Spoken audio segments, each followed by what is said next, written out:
Hi, I'm Dr. Vimal, consultant pediatrician neonatologist at Cloud9 Hospital, Vartur, Bangalore.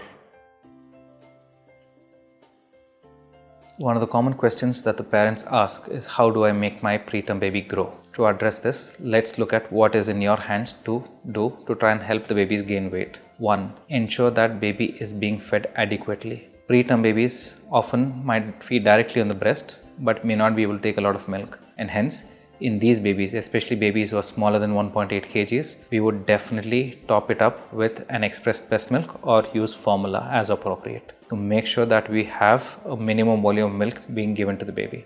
In addition to this, doctors might quite commonly add fortifiers to milk to help improve the calorie density and improve the baby's weight gain ultimately. Now, beyond these two, one other important thing is to make sure that baby's temperature is well maintained. Remember, if baby gets cold, baby will burn calories trying to just keep itself warm, then channel those calories towards weight gain. So ensure that you're feeding the baby well, following all the medicines that the doctors advise you to give, and make sure baby is warm.